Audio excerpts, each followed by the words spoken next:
Hello guys! Magandang buhay! Ito nga po pala kami paalis kasama si nanay at tatay at ang baby ko at si daddy.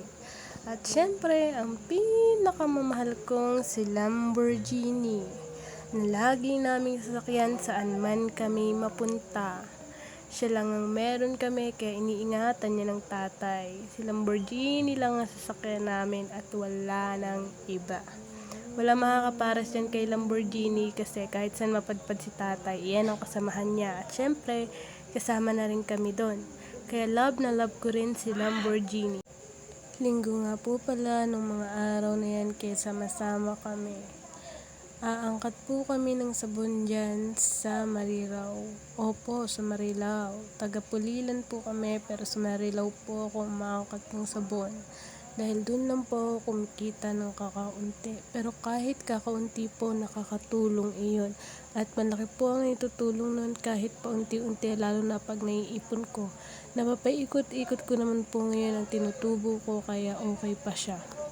Dahil kung alam niyo lang mga kageng-geng, ang goal ko ngayong taon ay magnegosyo.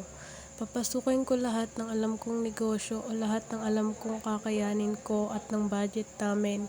Dahil dito ko nakikita ang sarili kong aasenso kami. Opo, may confident po akong umasenso.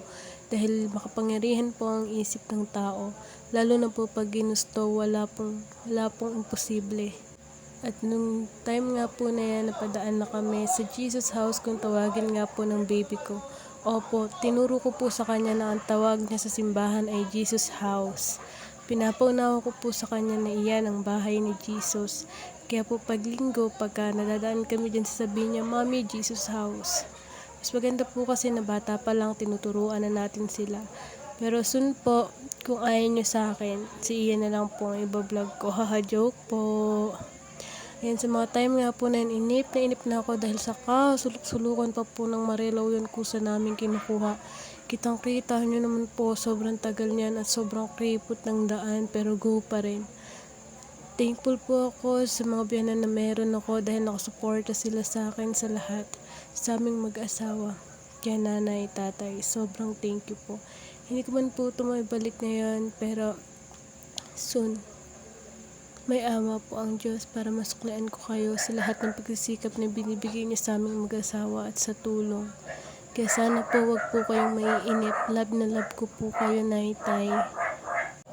So iyon mga kageng-geng, pakinggan nyo yung aso naming nakikisaw-saw. Ayan, tahol ng tahol, nanggigigil ako eh.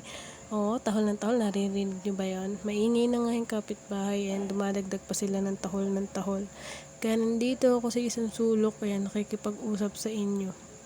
Sana supportahan nyo ako sa mga susunod naming business.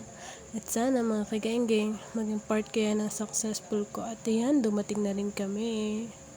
Sabi ko nga pala sa daddy, nagkabaliktad tayo, ikaw mag-video sa akin. Haha, joke. Hindi, totoo, sinabi ko sa kanya yan. Ayan.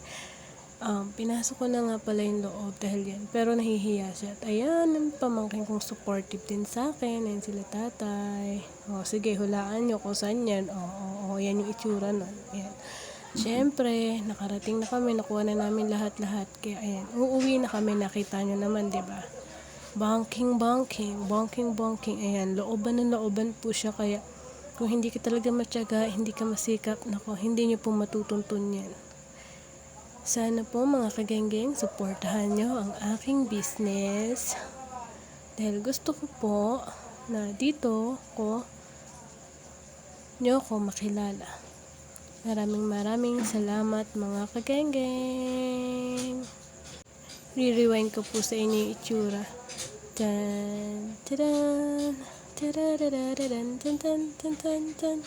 Tararararan, tan, tan, tan, tan. Ayan. Yan po yung itsura noon, diba?